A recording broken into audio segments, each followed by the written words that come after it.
The red KLOZD sign in my flagship restaurant's window felt like a personal insult. Health code violations, the official notice claimed.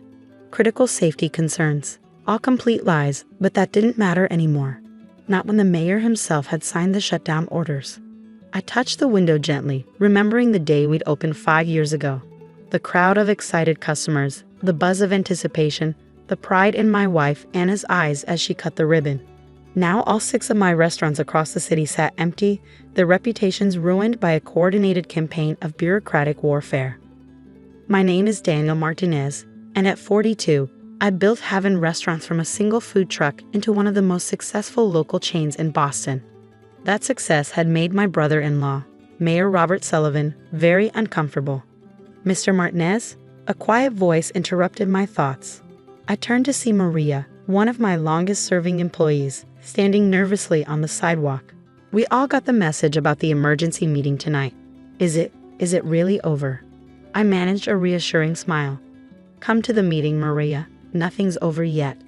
She nodded, though I could see the doubt in her eyes. They all had the same look these days, my employees, my suppliers, even my own family. Everyone believed Robert had won. Everyone except me. Later that evening, I stood in the private room of a small Italian restaurant owned by my old friend Tommy, looking at the faces of my management team, people who had helped build Haven from nothing. I felt a mixture of guilt and determination. First, I began, "I want to apologize. You've all been caught in the crossfire of a personal vendetta. Mayor Sullivan's campaign against Haven has nothing to do with health codes or safety violations. It's about power, family, and a man who can't stand the idea of his sister's husband being successful without his permission." "We know that, Danny," Maria spoke up. She was running our downtown location before the shutdown. "What we don't know is how we fight back against City Hall." I pulled out my phone and pressed play. Robert's voice filled the room, clear and arrogant. "Listen carefully, Danny boy. These inspections can stop anytime. All you have to do is sell Haven to Thompson Restaurant Group. They've made a very reasonable offer, and they know how to show proper respect to the mayor's office." There were gasps around the room. Several people started speaking at once. "Is that? You recorded him. Thompson Group, aren't they his biggest campaign donors?" I held up my hand for silence. That conversation was from 6 months ago. It was the first direct threat, but not the last. I played another recording. "Your latest health inspection is tomorrow. Funny how many violations they keep finding, isn't it? But I'm a reasonable man. Sell to Thompson, take their lowball offer, and all these problems go away." "You've been recording everything?" Tony asked from the doorway where he'd been listening. I nodded.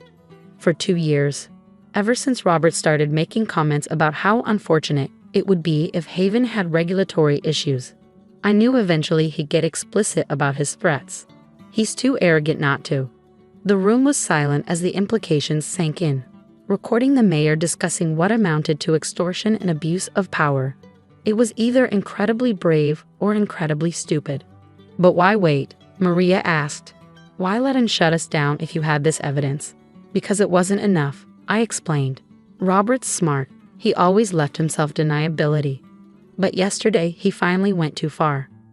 I pulled out my laptop and played the security footage from my meeting in his office that morning.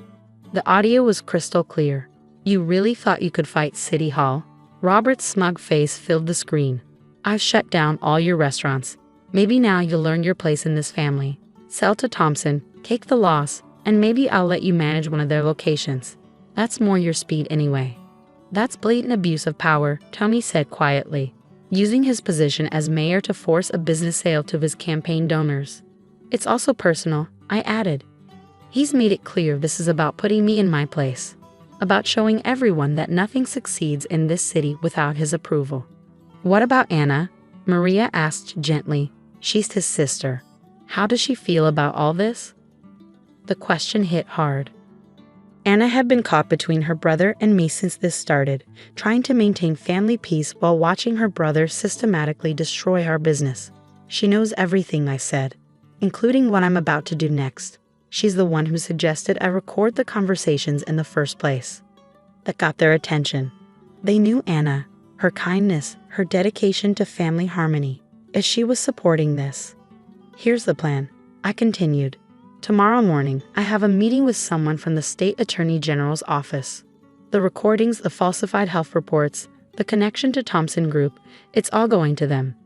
The mayor will fight back, Tony warned. He'll claim the recordings are fake, that you're just a disgruntled business owner trying to damage his reputation. I smiled. That's why we need copies of everything. Every piece of paperwork, every email, every inspection report. I need you all to document everything you've seen and heard. But more importantly, I reached into my briefcase and pulled out a stack of papers. I need you to be ready for what comes next.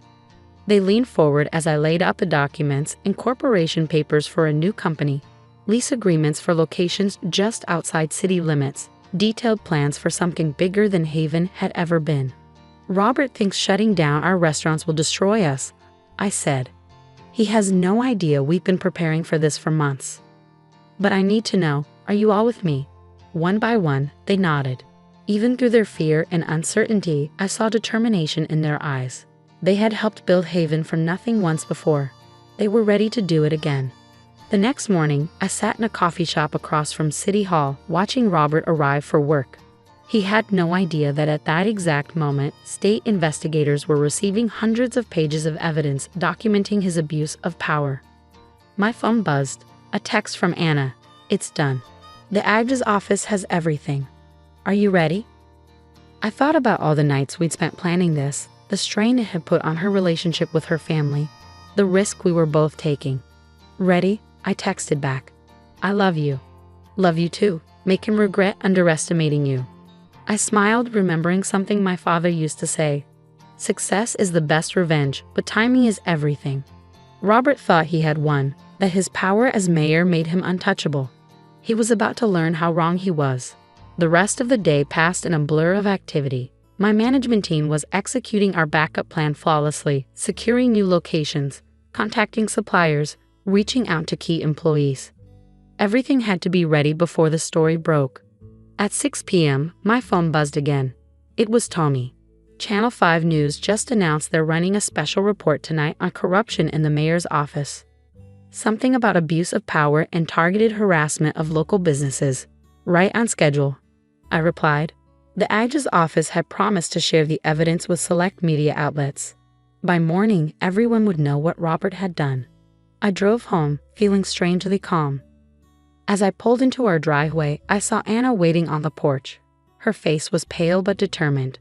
Robert's been calling nonstop, she said as I joined her. He knows something's coming, but he doesn't know what. I took her hand. Are you sure about this? Once it starts.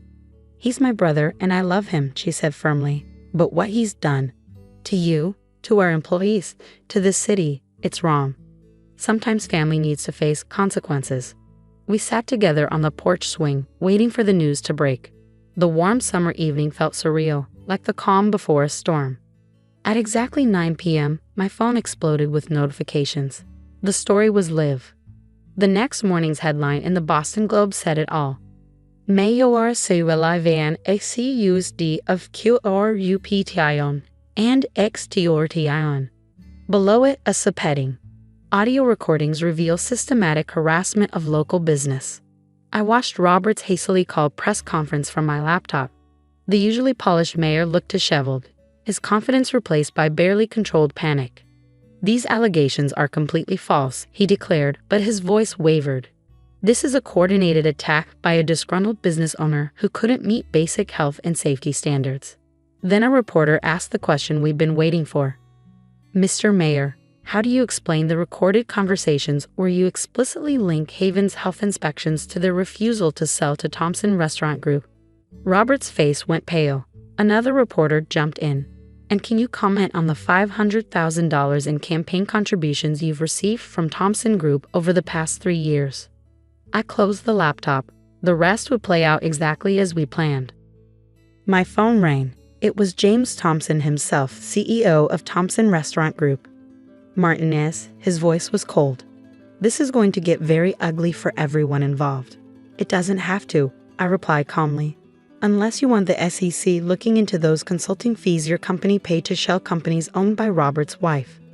Silence on the other end. Yes, we know about those too. Amazing what people will tell you when they think you're finished. What do you want? Thompson asked finally. Nothing. Consider this a warning. Stay out of my way, and all that evidence stays buried. Try to retaliate, and it goes public. After hanging up, I headed to our new flagship location. The building sat just outside city limits, deliberately chosen to be beyond Robert's direct influence. Construction crews were already at work, transforming the space into something spectacular. Maria met me at the entrance, clipboard in hand. Everyone's showing up for their new assignments, she reported. And you won't believe how many applications we're getting. Apparently, standing up to corruption is good for recruitment. I smiled, remembering all the nights we'd spent planning this transition. While Robert was focused on shutting down our city locations, we'd been quietly building something bigger. The new restaurants wouldn't be called Haven. That name had been tainted by Robert's campaign against us. Instead, we were launching as Phoenix Dining Group. The symbolism wasn't subtle, but it felt right. By noon, the story had gone national. Photos of our empty restaurants contrasted with the evidence of Robert's corruption made compelling television. But the real bomb dropped when the state attorney general held her own press conference. This office has received extensive evidence of systematic abuse of power by Mayor Sullivan's administration, she announced. We are opening a formal investigation into corruption, extortion, and misuse of public resources. My phone buzzed with a text from Anna. He's resigning. Emergency announcement at 3 p.m. I gathered my management team to watch Robert's resignation. The man who stood at the podium barely resembled the arrogant brother-in-law who had tried to destroy us. In light of recent allegations, and to avoid any further distraction from the important work of this office, he read from a prepared statement, I am stepping down as mayor, effective immediately. There was no celebration in our office, just quiet satisfaction and a renewed focus on building something better. That evening, as I was reviewing plans for our new locations, I received an unexpected visitor. Monica Sullivan, Robert's wife and the beneficiary of those questionable consulting fees. You've destroyed him, she said without preamble. No, I corrected quietly. He destroyed himself. We just provided the evidence. Thompson Group is abandoning him. The party wants nothing to do with him. Everything you built was based on corruption and intimidation, I said. Did you really think it would last forever? She stared at me for a long moment. You know this isn't over. Robert won't just disappear. I know. That's why I kept the most damaging evidence in reserve. Tell him that if he ever tries to retaliate against me, my family, or anyone involved in exposing this, everything comes out, including your role in it. She left without another word. But I knew the message would be delivered. The next few months were intense but rewarding. Phoenix Dining Group opened its first location to lines around the block. People came for the food but stayed for the story, the local business that stood up to corruption and won. We hired back every Haven employee who wanted to join us with better benefits and profit-sharing options. Many of our old customers followed us to the new locations, bringing friends and family with them. Robert left town shortly after his resignation, moving to Florida where he had family connections. Anna struggled with the family fallout but never wavered in her support for what we'd done. He needed to learn that actions have consequences, she said one night as we sat in our new flagship restaurant watching the busy dinner service. Maybe now he'll understand that real success comes from building things, not destroying them. 1 year after Robert's resignation, Phoenix Dining Group had expanded to 12 locations across 3 states. Our success attracted attention from legitimate investors, allowing us to grow without compromising our values. The old Haven locations still sat empty, a reminder of Robert's abuse of power. But we had transformed that loss into something greater than we'd originally built. I kept the recording device I'd used to document Robert's threats. It sits in my office as a reminder that sometimes the best defense against corruption is simply paying attention and being patient enough to let your opponents reveal themselves. The final piece of closure came in an unexpected way. About 18 months after everything happened, I received a letter from Robert. It was short but clear. You won, not just the restaurants, but the respect I never wanted to give you. I underestimated you, and I paid the price. Take care of Anna. I showed the letter to Anna, who read it with tears in her eyes. Do you think he really understands what he did wrong? Maybe, I said. But more importantly, we showed everyone else that doing the right thing, even when it's hard, even when it costs you something, is always worth it in the end.